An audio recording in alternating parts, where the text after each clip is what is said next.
los años escolares. Hasta que cumplí 11 años no supe que era de ascendencia italiana. Hasta esa edad sabía que mis padres eran oriundos de un país de verdad, aunque desconocía el nombre e incluso su emplazamiento geográfico. Recuerdo que consultaba un mapa de Europa en busca de nombres como Dago y Uo, como a veces me llamaban despectivamente por ser italiano. En aquel tiempo, sobre todo si uno residía en una ciudad pequeña, ser italiano era una peculiaridad que tratabas de ocultar. En Allentown casi todos los habitantes eran holandeses o de origen holandés, y de pequeño tuve que aguantar lo mío por no ser como la mayoría. A veces me peleaba con otros chicos que me insultaban, pero siempre tenía muy en cuenta la advertencia de mi padre. Si el que te insulta es más fuerte que tú, no le pegues ni le insultes. Utiliza el cerebro en vez de los puños. Por desgracia, los prejuicios en contra de los italianos no se limitaban a los niños de mi edad. También había algunos maestros que por lo bajo me llamaban bacchichón despectivo de italiano. La discriminación por motivos étnicos que tuve que soportar llegó a su culminación el 13 de junio de 1933, cuando cursaba el tercer grado en la escuela primaria. Recuerdo perfectamente la fecha porque era la festividad de San Antonio, todo un acontecimiento en el ámbito de mi familia. Mi madre se llamaba Antoinette, y Antori es mi segundo nombre de pila, por lo que todos los años, cuando llegaba el 13 de junio, en casa se organizaba una fiesta en la que no se escatimaba nada. Para celebrar el santo, mi madre preparaba una pizza. Ella era de Nápoles, donde ese plato ocupa un lugar preeminente en la gastronomía popular. Hasta el día de hoy mi madre hornea las mejores pizzas del país, por no decir que del mundo entero. Aquel año celebramos una fiesta especialmente espléndida en compañía de amigos y parientes. No faltaba el clásico barrilito de cerveza. Aunque yo solo contaba 9 años, me dejaron probar un poco del dorado líquido, pero solo en casa y bajo estricta vigilancia. Tal vez fuera esta la causa de que en la escuela secundaria, durante el bachillerato, jamás llegase a emborracharme, y tampoco más tarde, en la universidad. En casa el alcohol era un ingrediente cotidiano de nuestra vida, pero siempre consumido con moderación. Ahora bien, en aquel entonces la pizza era prácticamente desconocida en Estados Unidos. No hace falta decir que en la actualidad es, con las hamburguesas y el pollo frito, uno de los platos favoritos de los norteamericanos. Pero entonces solo los italianos estaban familiarizados con este plato. A la mañana siguiente empecé a presumir delante de mis condiscípulos. Chicos, menuda fiesta la de ayer noche. Ah, sí, dijo alguien, ¿qué clase de fiesta? Una fiesta a base de pizza, respondí. ¿A base de pizza? ¿Pero qué idiota palabreja bachchicha es esa? Un momento, dije, ¿no coméis vosotros pasteles? Todos estaban bastante gordos, de modo que sabía que pisaba terreno seguro. Pues eso es una pizza, un pastel hecho con tomates. Más me hubiera valido callarme la boca cuando aún estaba a tiempo, porque al oír mis palabras se pusieron histéricos. No tenían la menor idea de lo que les estaba hablando, pero sí sabían que era algo italiano y por tanto desdeñable. El único factor positivo de la pelea que se suscitó fue que ya faltaba poco para terminar el curso, y con la llegada del verano el asunto de la pizza quedó olvidado. Sin embargo, yo lo he tenido siempre presente. Aquellos chicos se alimentaban a base de pasteles de crema y azúcar moreno, pero yo nunca me burlé de ellos por comer tortas de melaza en el desayuno. ¡Qué caramba! Hoy uno no se tropieza con los dichosos pasteles de crema y azúcar cuando viaja por el país. Sin embargo, para un chiquillo de 9 años resultaba poco halagüeño pensar que más tarde iba a pasar por un bicho raro. Pero yo no era el único de la clase víctima de la intolerancia y el fanatismo racista. Había en ella 2 alumnos judíos, con los que tenía buena amistad. El primero era una niña llamada Dorothy Warsaw, que tenía siempre las mejores notas, yo era el segundo de la clase. El otro era Benjamin 17 Sussman, hijo de un judío ortodoxo que lucía una barba negra y un sombrero del mismo color. En Allentown, a los de la familia Sussman se les consideraba poco menos que unos forajidos. Los restantes chicos se mantenían alejados de ellos como si tuviesen la lepra. Al principio no acertaba a entenderlo, pero al llegar al tercer grado empecé a ver por dónde iban las cosas. Mi condición de italiano me colocaba un poco por encima de los chicos judíos, pero no mucho. Nunca había una persona de raza negra en Allentown hasta que asistí a la escuela secundaria. Que de niño uno padezca las consecuencias del racismo deja su huella. A mí aún no se me ha ido de la cabeza y todavía me deja un mal sabor de boca. Por desgracia, cuando dejé Allentown pude constatar que había por esos mundos un montón de prejuicios, pero ya no de colegiales, sino de hombres que ocupaban puestos de gran responsabilidad y gozaban de prestigio en el marco de la industria automovilística. En 1981, después de nombrar a Gerald Greenwald vicepresidente de la Chrysler, supe que esta decisión no tenía precedentes. Hasta entonces ningún empleado de raza judía había escalado los puestos de más responsabilidad dentro de las filas de los tres grandes del sector. Me extraña que no llegasen a encontrar ninguno que reuniese las cualidades requeridas. Hoy, contemplando las cosas en retrospectiva, puedo recordar una serie de incidentes en mi infancia y adolescencia que me obligaron a reflexionar sobre los métodos que imperaban en el mundo de los adultos. Cuando cursaba el sexto grado hubo elecciones para nombrar al capitán de la patrulla escolar. Los componentes de esta formación lucían unos cinturones blancos con un emblema plateado, pero el capitán y el teniente tenían derecho a vestir uniformes especiales con distintivos también diferentes. En la escuela primaria, el jefe de la patrulla estudiantil era el equivalente del director de actividades de la escuela secundaria. Me seducía la idea de vestir aquel uniforme y me propuse alcanzar el nombramiento de capitán. El día de las elecciones perdí frente a mi oponente por un margen de 20 contra 22. Me sentí muy desengañado. Al día siguiente fui a la sesión de tarde, era sábado, en el cine del pueblo, donde solíamos acudir para ver las películas de Tom Mix. Sentado en la fila de delante se hallaba el chico más corpulento de mi clase. Se dio la vuelta y al reconocerme me espetó. «Bachicha idiota, has perdido la votación». «Ya lo sé», dije, «pero ¿por qué me llamas idiota?» «Porque somos 38 en DASE y votaron 42. Es que los bachichotes no sabéis contar». Mi antagonista había introducido más papeletas de la cuenta. Me fui a ver a nuestra profesora y le conté que algunos chicos habían votado 2 veces. «Bueno, tengamos la fiesta en paz, ¿eh?», fue su respuesta. Prefirió enterrar el asunto por miedo al escándalo, pero este suceso me afectó en lo más hondo. Era mi primera y sonada lección de que la vida no siempre era de color de rosa.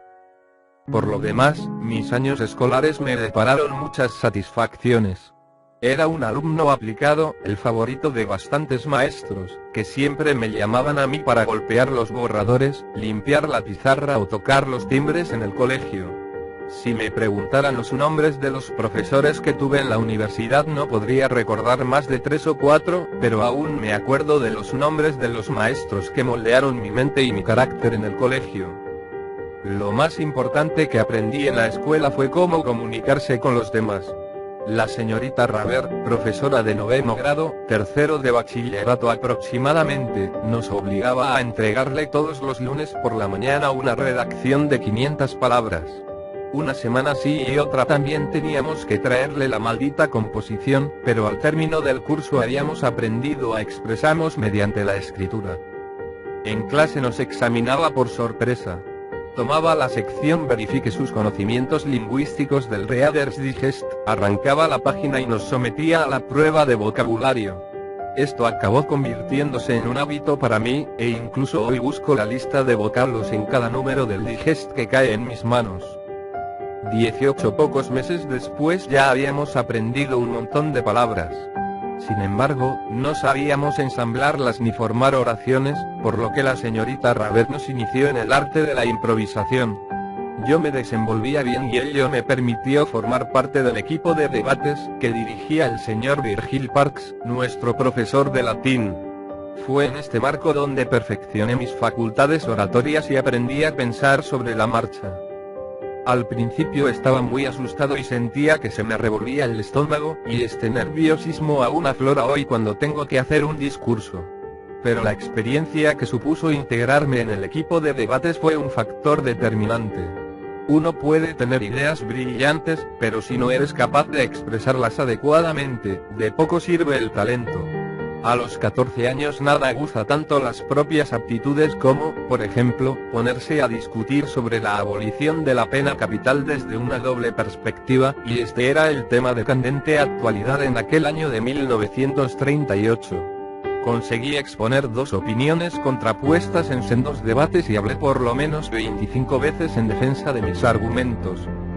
El año siguiente fue realmente crucial en mi vida. Contraje la fiebre reumática. La primera vez que tuve palpitaciones casi me desmayo, del susto. Tenía la sensación de que el corazón iba a salírseme del pecho, pero el médico manifestó: tranquilízate. Basta con que te apliques un pedazo de hielo sobre la parte dolorida. Me invadió el pánico. ¿Qué demonios hacía yo con aquel trozo de hielo en el pecho? Debía de estar al borde de la muerte. Lo cierto es que en aquellos tiempos la gente moría de fiebre reumática, la cual se trataba con pastillas de corteza de abedul, para combatir la infección en las articulaciones. Las píldoras eran tan fuertes que uno se veía obligado a ingerir pastillas antiácidas cada cuarto de hora para no vomitar. Hoy, claro está, se echa mano de los antibióticos. La persona que padece fiebre reumática corre el riesgo de contraer una dolencia cardíaca. Pero en este sentido tuve suerte, ya que si bien perdí 18 kilos y guardé cama 6 meses, me recuperé del todo. Sin embargo, será difícil que olvide aquellos toscos entablillados rellenos de algodón impregnado de aceite de gualtería, para mitigar el fuerte dolor en las rodillas, codos, tobillos y muñecas. Los médicos conseguían aliviar el dolor interno, aplicándote quemaduras de tercer grado en la superficie. En la actualidad se nos antoja un método primitivo, pero entonces aún no se habían inventado otros remedios más eficaces. Antes de caer enfermo jugaba bastante bien al béisbol. Era un ferviente admirador de Joe DiMaggio, Tony Lazzeri y Frankie Crosetti, italianos todos ellos, y, como la mayoría de los adolescentes, soñaba con jugar algún día en las grandes competiciones. No obstante, aquella larga dolencia dio al traste con mis planes. Tuve que renunciar al deporte y dedicarme a jugar al ajedrez, al bridge y, sobre todo, al póker, al que sigo siendo muy aficionado y en el que casi siempre gano. Es un pasatiempo estupendo para aprender a sacar partido de una posición ventajosa, a echarse atrás y fanfarronear cuando es preciso. No me cabe duda de que me resultó de mucha utilidad años después, durante las complejas y duras negociaciones con los sindicatos. Pero, muy en particular, aproveché el forzado reposo para leer libros. Devoraba todo lo que caía en mis manos. Me gustaban mucho los relatos de John Noah. Mi tía me trajo Octa en Samarra, un libro bastante subido de tono teniendo en cuenta los tiempos. Cuando el médico lo vio en la cabecera de la cama casi le dio un ataque. Desde su punto de vista, aquella no era una lectura apta para un chico con palpitaciones. Años después, cuando la sexóloga Grace Shea me realizó una entrevista para Esquire, le mencioné de pasada la lectura de aquel libro. Ella señaló que era una novela que trataba de unos directivos empresariales y me preguntó si había influido en la elección de mi trayectoria profesional. Le dije que no, que todo lo que podía recordar sobre el texto en cuestión era que fomentó mi interés por la sexualidad. También debí de leer no pocos textos escolares, porque durante el bachillerato terminé los cursos entre los mejores de la clase, y hubo asignaturas, como las matemáticas, en que obtuve matrícula de honor. Formaba parte del club de latín y me dieron un premio por ser el alumno más destacado en esta disciplina. Y durante 3 años seguidos, además. Lo bueno del caso es que no me ha servido de nada en 40 años. Pero me ayudó a reforzar mi vocabulario inglés, y era uno de los poquísimos 19 muchachos capaz de seguir la misa en latín, hasta que vino el Papa Juan y cambió a la lengua vernácula. Ser un buen estudiante era algo de gran importancia para mí, pero no lo estimé suficiente. Por ello me inscribí en una serie de actividades extraescolares, a las que dedicaba mucho tiempo. Mientras estuve en la escuela secundaria formé parte activa del club teatral y de la sociedad o grupo de debates, y después de mi enfermedad, cuando me fue imposible participar en las actividades deportivas, fui manager del equipo de natación. Eso quería decir que yo era quien llevaba las toallas y limpiaba los vestuarios. Desde el 7º grado de la primaria empecé a apasionarme por el jazz y el swing. Eran los tiempos de las grandes bandas, y en compañía de los amigos iba todos los fines de semana a oír a los músicos de renombre.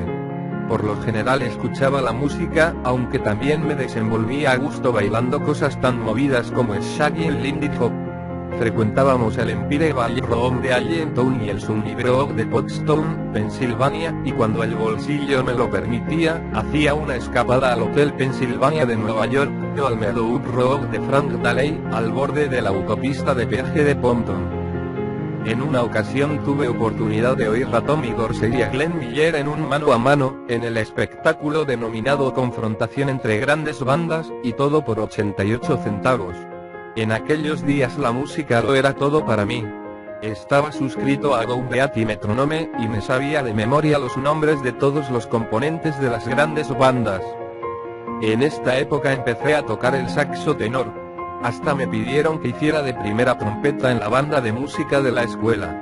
Pero dejé la música para dedicarme a la política. Quería ser el brigadier de mi clase en los 2 últimos cursos de la primaria, y lo conseguí. En el 9º grado, inicio del bachillerato superior, me presenté al puesto de presidente de toda la escuela. Jimmy Leary, mi mejor amigo, era un verdadero genio. Se convirtió en el jefe de mi campaña y llegó a crear una verdadera maquinaria política. Gané la elección por un amplio margen de votos y el éxito se me subió a la cabeza. Para decirlo con el habla de la época, llegué a considerarme un superclase.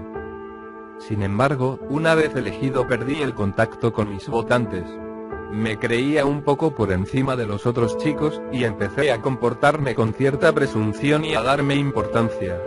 Todavía no había aprendido lo que ahora sé, que la aptitud para relacionarse lo es todo en esta vida. A consecuencia de mi actitud perdí la elección en el 2º semestre. Fue como un mazazo en la cabeza. Había renunciado a la música para formar parte del comité directivo estudiantil y he aquí que mi carrera política se había truncado porque se me olvidó estrechar la mano de mis seguidores y mostrarme amistoso con todos. Fue una lección importante de cara al caudillaje o liderazgo de la comunidad escolar y, también, en general. A pesar de mis actividades marginales logré ocupar la 12ª plaza de una promoción de más de 900 alumnos. Para que vean qué tipo de cosas se esperaba de mí en la familia, la reacción de mi padre fue: ¿y por qué no has sido el primero? A juzgar por sus palabras, diríase que me habían suspendido. Para cuando llegó la hora de ir a la universidad poseía una sólida base en las disciplinas básicas: lectura, redacción y expresión oral. Con estas cualidades, buenos profesores y una adecuada capacidad de concentración se puede llegar lejos. Años más tarde, cuando mis hijas me consultaron acerca de la especialidad que debían escoger, les recomendé que se procurasen una buena formación en el campo de las humanidades.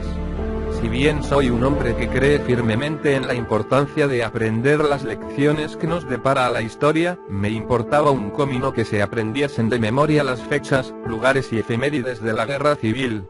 La clave está en tener una buena base en materia de lectura y redacción. Súbitamente, a mitad del último curso en el instituto, Japón lanzó el ataque contra Pearl Harbor. Los discursos del presidente Roosevelt nos exaltaban el ánimo y lograron que el país cerrase filas en torno a su bandera. En un abrir y cerrar de ojos, los Estados Unidos se unieron y galvanizaron en una 20 sola pieza. Aquella crisis me enseñó una cosa que nunca he olvidado. A menudo es preciso que se den circunstancias de adversidad para que las personas se unan en un bloque solidario. Como la mayoría de los jóvenes, en diciembre de 1941 no veía llegado el momento de alistarme en el ejército. Por extraña ironía, es muy posible que la enfermedad que estuvo a punto de mandarme al otro mundo fuera lo que a la postre salvó mi vida. Con tremenda decepción, los médicos militares me declararon no apto para el servicio 4F, es decir que no pude incorporarme a la Fuerza Aérea para participar en la guerra, como era mi deseo. Aunque me había recuperado de la dolencia y me sentía en excelente forma física, el ejército decidió no aceptar a ningún voluntario que presentara un historial de fiebre reumática. Pero yo no me sentía enfermo en absoluto, y 1 o 2 años después, al pasar mi primer examen físico para hacerme un seguro de vida, el doctor me miró y dijo: «Eres un muchacho saludable. ¿Cómo no te han mandado a ultramar?». Muchos de mis compañeros de clase fueron movilizados y buen número de ellos hallaron la muerte en combate. Pertenecíamos al reemplazo de 1942, y los chicos de 17 o 18 años fueron primero a un campo de instrucción militar y de allí directamente al otro lado del Atlántico, donde los alemanes nos estaban zurrando seriamente. Cuando alguna vez echo una ojeada al anuario del colegio, sacudo la cabeza con gesto de tristeza e incredulidad al pensar en los alumnos del instituto de Allentown que murieron lejos defendiendo la causa de la democracia. Teniendo en cuenta que la Segunda Guerra Mundial no guarda parecido alguno con la guerra de Vietnam, es posible que los jóvenes que lean este libro no entiendan por qué me sentía tan abatido al no poder luchar por la patria cuando más te necesitaba. El patriotismo alcanzó entonces su punto culminante, y toda mi ilusión era pilotar un bombardero sobre Alemania para desquitarme de Hitler y de sus tropas. Ver que a uno no le querían en el ejército durante la guerra se me antojaba una calamidad y empecé a considerarme un ciudadano de segunda categoría. Casi todos mis amigos y parientes estaban fuera del país combatiendo a los alemanes. Así las cosas, hice lo único que estaba en mi mano: sepultar mi cabeza en los libros. A la sazón había comenzado a interesarme por la mecánica, y estaba buscando un politécnico universitario especializado en este tipo de estudios. Uno de los más acreditados del país era Purdue, Lafayette, Indiana. Solicité una beca y me quedé anonadado cuando no me la concedieron. Pero los institutos politécnicos o tecnológicos de California, Massachusetts, Cornell y Lehigh gozaban también de gran prestigio. Finalmente me decidí por este último centro, porque distaba solo media hora en coche de mi casa en Allentown y así no tendría que separarme en exceso de los míos. La Universidad de Lehigh, en Bethlehem, Pensilvania, venía a ser un centro de formación satélite de la siderúrgica Bethlehem Steel. Los departamentos de metalurgia e ingeniería del Politécnico se contaban entre los mejores del mundo. Pero ser allí alumno de primer curso era el equivalente académico de un recluta en un campo de instrucción militar. Todo estudiante que al término de su segundo año no alcanzara determinado nivel tenía que dejar el centro. Se impartían clases 6 días a la semana, incluyendo un curso de estadística que empezaba los sábados a las 8 de la mañana. La mayor parte no asistía, pero yo saqué un sobresaliente, no tanto por mi rendimiento real como por la aplicación que demostré al no faltar nunca a clase, mientras que los otros compañeros estaban en cama recuperándose de la juerga del viernes por la noche. Con eso no quiero dar a entender que no me divirtiera durante esos años en la universidad. Me gustaba armar un poco de jaleo y asistía con frecuencia a los partidos de fútbol y a las fiestas regadas con abundante cerveza. También iba de vez en cuando a Nueva York y a Filadelfia, donde tenía un par de amigas. Pero con la guerra en marcha no estaba en disposición de rehuir mis responsabilidades. Ya de pequeño aprendí a realizar los deberes enseguida después de terminar el colegio, con objeto de poder jugar después de la cena. Así, cuando ingresé en la universidad, sabía cómo centrarme y cómo estudiar sin necesidad de la radio y otras distracciones.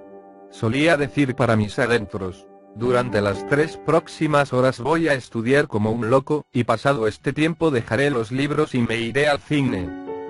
21 La aptitud para concentrarse y sacar el máximo partido del tiempo disponible es un factor esencial si uno quiere tener éxito en los negocios, y prácticamente en todo lo demás a este respecto. Desde que dejé la universidad siempre he trabajado con intensidad durante la semana, a la vez que he tratado de tener los fines de semana libres para dedicarlos a la familia y al asueto.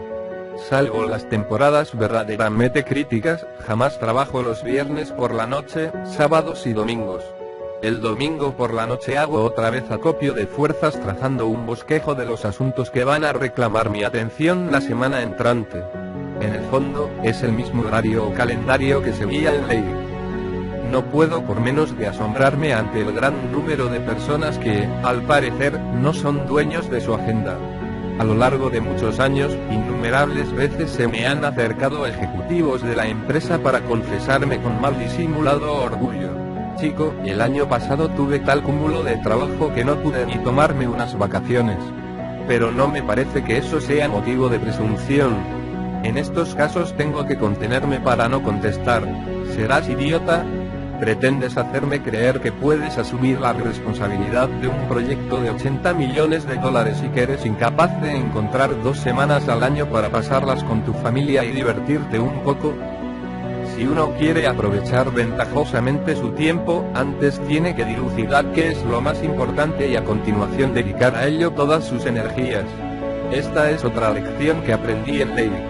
Muchos días tenía 5 clases, entre ellas algún examen oral en el que deseaba lucir un poco, de forma que tenía que prepararme a conciencia.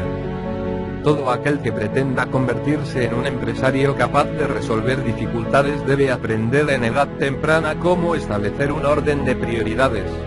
Claro está que el marco temporal cambia un poco. En la universidad tenía que hacer planes a un día vista, mientras que en el campo empresarial las previsiones suelen hacerse a 3 meses o a 3 años vista, con todos los lapsos intermedios que se quiera. A tenor de mi experiencia, uno bien desarrolla esta mentalidad constructiva cuando es muy joven o luego le resulta imposible. Establecer un orden de prelación y saber sacarle partido al tiempo de que uno dispone son cosas que no se aprenden en las escuelas de administración de empresas, ni siquiera en la de Harvard. La enseñanza académica puede enseñarle al individuo un montón de cosas, pero muchas de las aptitudes básicas para andar por la vida son fruto de uno mismo, del esfuerzo y la lucha constantes por desarrollarlas. Pero no fue solo mi facilidad para concentrarme lo que me sirvió de ayuda en la universidad. También intervino el factor suerte. Conforme crecía el número de estudiantes movilizados, las aulas de ley se iban vaciando y los grupos de alumnos eran reducidos. Si un profesor tenía en tiempos normales 50 estudiantes por clase, súbitamente se encontró con que dictaba un seminario a 5 asistentes. En consecuencia, el azar hizo que disfrutase de una enseñanza universitaria de altísimo nivel. Cuando el número de alumnos por clase es muy reducido, todos se benefician de un grado de atención superior por parte del catedrático. Este puede permitirse el lujo de indicar: dígame por qué no puede solucionar este problema de proyecto de máquinas y le ayudaré a comprenderlo. Así pues, como ya he dicho, por un accidente histórico conté con una formación académica fuera de lo corriente. Es muy posible que después de la guerra, con la aprobación del G-Bill, las mismas aulas que yo frecuenté en Ley dieran cabida a 60 o 70 estudiantes. En estas circunstancias seguro que no habría asimilado ni la mitad de lo que aprendí. Otra de las razones que me incitaba al estudio era mi padre, caso muy típico entre las familias de los inmigrantes, donde se esperaba que cualquier hijo de emigrante que accediese a la universidad compensara la falta de educación de sus progenitores. En consecuencia, me correspondía sacar buen partido de todas las oportunidades que ellos nunca tuvieron y ser el alumno modelo. Pero eso era más fácil pensarlo que llevarlo a la práctica. Mi primer semestre me resultó francamente duro. Cuando no alcancé el lugar de privilegio en la lista del decanato, mi padre intervino. Vaya si lo hizo. Me dijo que si en el instituto yo era uno de los mejores, pues me gradué 22 entre los primeros de la promoción, no veía razón para que de repente me hubiese vuelto estúpido, habiendo pasado solo unos meses. Creyó que le estaba engañando. No conseguí hacerle entender que la universidad nada tiene que ver con un instituto de enseñanza media. En Ley todos eran buenos estudiantes, pues de lo contrario, y para empezar, ya no hubiesen estado allí. En mi primer año poco faltó para que suspendiera la física. Teníamos un profesor de física de nombre Bergman, inmigrante vienés, con un acento tan marcado que me costaba gran esfuerzo entender lo que decía. Era hombre muy docto en su especialidad, pero carecía de paciencia para enseñar a un estudiante bisoño. Por desgracia, su asignatura era obligatoria para titularse en ingeniería mecánica. De todos modos, a pesar de los problemas que tenía en su clase, el profesor Bergman y yo llegamos a ser buenos amigos. Paseábamos por el recinto universitario y él aprovechaba para ponerme al corriente de los últimos hallazgos en el campo de la física. Su interés se centraba particularmente en la fisión del átomo, que en aquel entonces aún parecía un relato de ciencia ficción. Sus palabras me sonaban a chino, y apenas entendía una mínima parte de lo que me explicaba, aunque conseguí comprender las líneas maestras de sus exposiciones. Había un no sé qué de misterio en torno a ese personaje. Todos los viernes terminaba la clase con extrema puntualidad y no aparecía por allí hasta el lunes siguiente. Varios años más tarde averigüé su secreto. Habida cuenta de la índole de sus intereses, hubiese tenido que intuirlo. Solía dedicar todos los fines de semana a trabajar en el llamado Proyecto Manhattan, en Nueva York, o lo que es lo mismo, cuando Bergman no daba clases en ley y realizaba investigaciones archisecretas sobre la bomba atómica. A pesar de mi amistad con él y de las clases particulares que recibía del sabio, saqué un aprobado justo en la física de primer año. En el instituto las matemáticas se me daban muy bien, pero, sencillamente, no estaba preparado para adentrarme en el complejo mundo del cálculo superior y de las ecuaciones diferenciales. Finalmente enderecé la situación y cambié de especialidad, escogiendo la ingeniería industrial.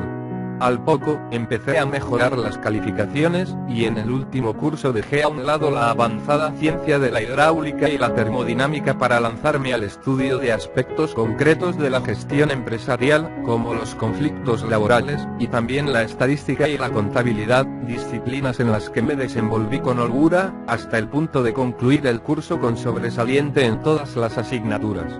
Me había fijado el propósito de alcanzar una nota media de 3,5 con objeto de licenciarme habiendo obtenido una mención especial. Lo conseguí por los pelos, ya que mi promedio fue de 3,53. Y luego dicen que la actual generación es competitiva. Si nos hubieran visto a nosotros. Además de los estudios de ingeniería y ciencias empresariales, también estudié 4 años de psicología y psiquiatría en ley. No bromeo cuando digo que estos cursos fueron probablemente los más enriquecedores de mi estancia en la universidad. Aunque no se preste a las bromas ni a los juegos de palabras, debo manifestarlo.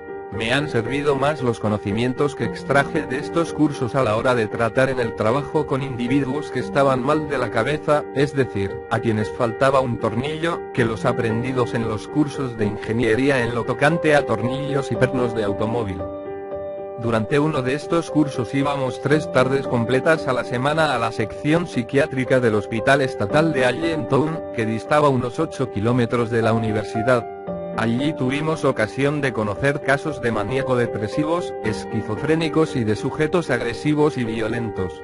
Nuestro profesor se llamaba Ross Mann, y verle tratar a los pacientes era todo un espectáculo.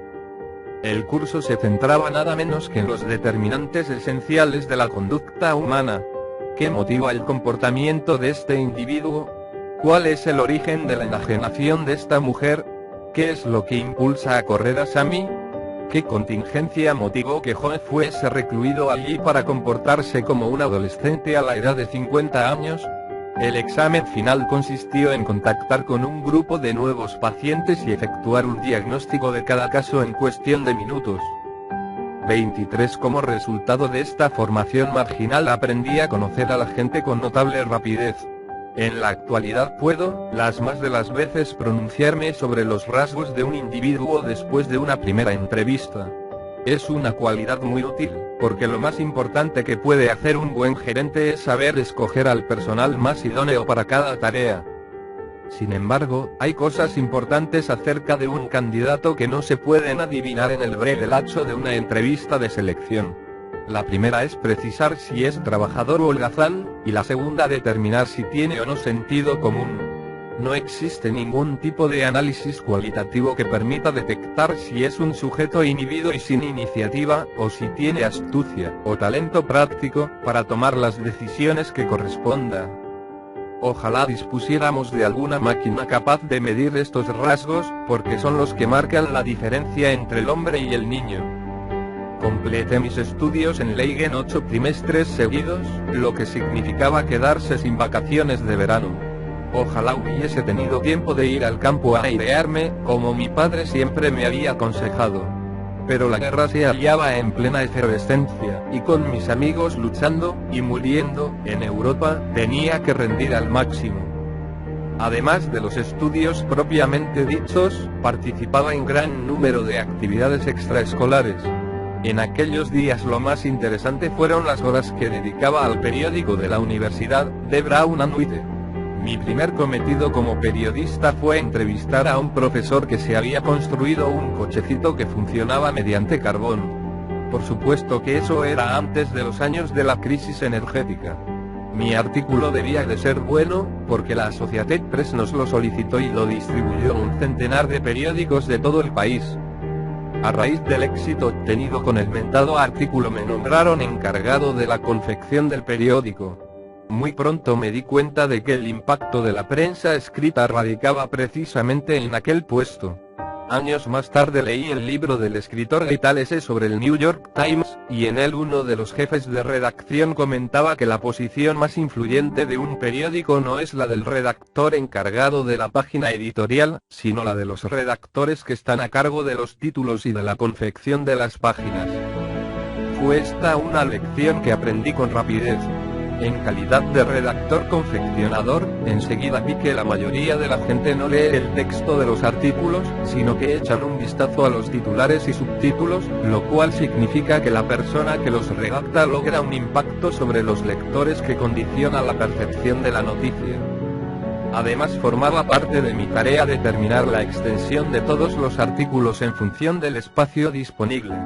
Me apliqué a ello con total impunidad. A menudo tenía que amputar 5 centímetros de un buen artículo porque me hacía falta aquel espacio para colocar los anuncios. También aprendí a sacar el máximo partido de nuestros reporteros mediante el empleo sensato de títulos y subtítulos. Años después detectaba con facilidad cuando los encargados de confección de los periódicos y revistas más prestigiosos del país me habían hecho una trastada. Hay que vivir las experiencias para poder juzgar. Ya antes de terminar la licenciatura deseaba trabajar en la Ford. Yo conducía un desvencijado modelo Ford de 1938 de 60 caballos, y fue eso lo que fomentó mi interés por la empresa.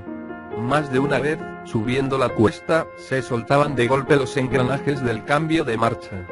Por lo visto, algún anónimo ejecutivo de la casa matriz de la Ford en Dearborn, Michigan, decidió que se economizaba más combustible en un motor de 8 cilindros en V añadiéndole solo 60 caballos de potencia. La idea no estaba mal, si se hubiese limitado el uso del vehículo a estados como Iowa, pero Leith se hallaba situado en una colina. Estos tipos me necesitan, solía decirles en broma a mis amigos. Cualquiera que sea capaz de fabricar un coche tan malo como este agradecerá un poco de ayuda. En aquellos días, ser propietario de un Ford era una fórmula excelente para aprender el funcionamiento de un coche. Durante la guerra, las fábricas de automóviles habían reconvertido su producción y se dedicaban a fabricar armamento. De aquí que no salieran coches nuevos de las plantas de montaje. Hasta las piezas de repuesto escaseaban. La gente solía procurárselas en el mercado negro acudiendo a los cementerios de automóviles. Si uno tenía la suerte de poseer un 24 coche, aprendía de grado o por fuerza a cuidar de él. Tan grande fue la escasez de coches durante la guerra, que después de licenciarme vendí el mío por $450. Teniendo en cuenta que mi padre me lo compró por 250, creo que realicé un trato ventajoso. Mientras estaba en la universidad, la gasolina costaba solo 13 centavos por galón, 3,78 litros, pero la guerra provocó una auténtica carestía de combustible. Como estudiante de ingeniería me dieron una de las llamadas tarjetas C, lo que significaba que mis estudios se consideraban de vital importancia para la marcha de la guerra. Cuesta trabajo creerlo. No era tan patriótico como estar en el frente, pero por lo menos aquel pequeño distintivo acreditaba que un día, tarde o temprano, yo contribuiría a levantar el país. Al comienzo de mi cuarto año había una gran demanda de ingenieros industriales. Celebré al menos 20 entrevistas de cara a encontrar un empleo, y puede decirse que habría podido escoger el trabajo que se me antojase. Pero mi campo de intereses tendía hacia el sector del automóvil. Como seguía alimentando el deseo de entrar en la Ford, concerté una entrevista con el encargado de selección de la compañía, que ostentaba el inefable nombre de Leander Hamilton Cormig Goddard. Vino a entrevistarme a la universidad en un Mark I, uno de aquellos llamativos Lincoln Continental que parecía fabricados por encargo. El coche me dejó maravillado. Un vistazo a la carrocería y el olor a piel curtida de los asientos fueron dos detalles suficientes para reforzar mis ansias de trabajar en la Ford para el resto de mis días. A la sazón, la política de selección de personal de la Ford consistía en visitar 50 universidades y seleccionar a un alumno por centro. Este criterio siempre me ha parecido un poco necio. Suponiendo que Isaac Newton y Albert Einstein hubiesen sido condiscípulos, Ford se hubiera quedado con uno de ellos prescindiendo del otro. Cormig Goddard tuvo entrevistas con varios estudiantes de ley, pero al fin me escogió a mí. Me sentí como transportado de felicidad. Después de graduarme al término de los 4 primeros años de universidad, y antes de iniciar el curso de adiestramiento en la Ford, me fui a pasar unas cortas vacaciones con mis padres a Shiboton, Nueva Jersey. Pero mientras me hallaba en esta localidad recibí una carta de Bernardine Lenky, directora de asignación de empleos y becas de mi universidad, en la que incluía una hoja que ofrecía una beca de posgraduado para Princeton.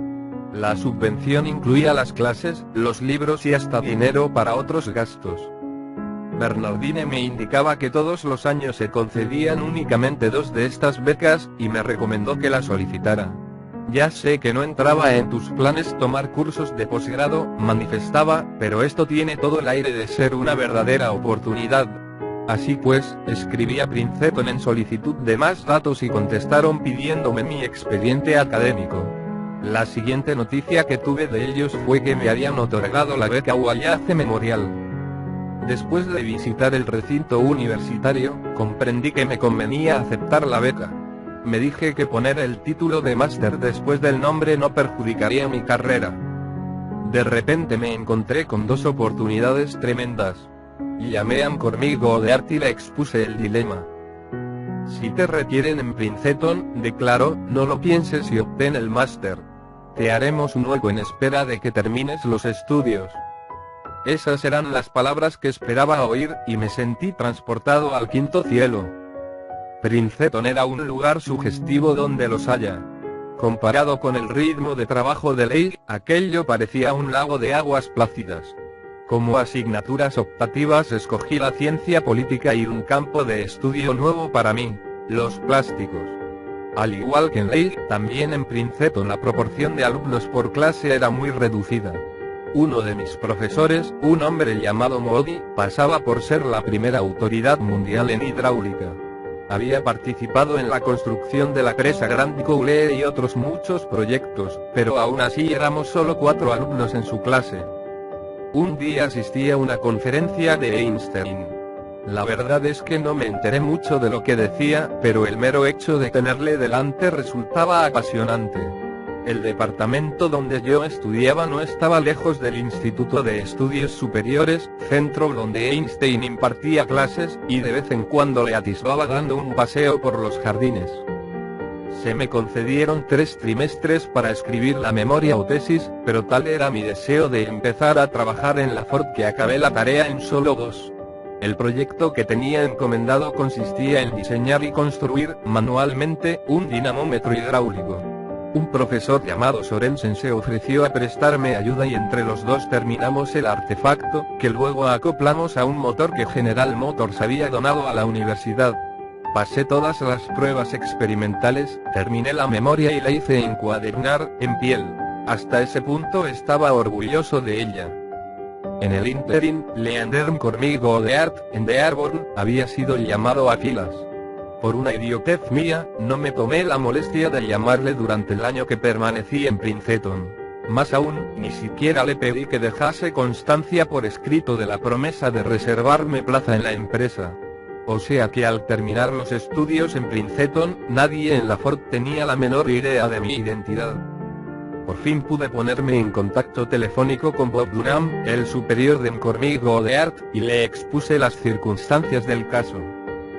El grupo de adiestramiento está ya al completo, manifestó, y tenemos los 50 muchachos que necesitábamos, pero atendiendo a lo que me dice, no me parece justo dejarle en la estacada. Si tiene medio de venirse enseguida para acá, haremos que sea el número 51. Al día siguiente mi padre me condujo hasta Filadelfia, y allí subí en el Red Arrow, con destino a Detroit, dispuesto a iniciar mi trayectoria profesional. Viajé en tren toda la noche, pero estaba demasiado excitado para pegar ojo. Cuando me bajé en Ford Street Station, con una bolsa de lona a la espalda y $50 en el bolsillo, salí al exterior y pregunté a la primera persona que se me cruzó en el camino: ¿podría indicarme el camino de Dearborn? Joven, siga hacia el oeste, a unos 15 kilómetros de aquí. Fue su respuesta.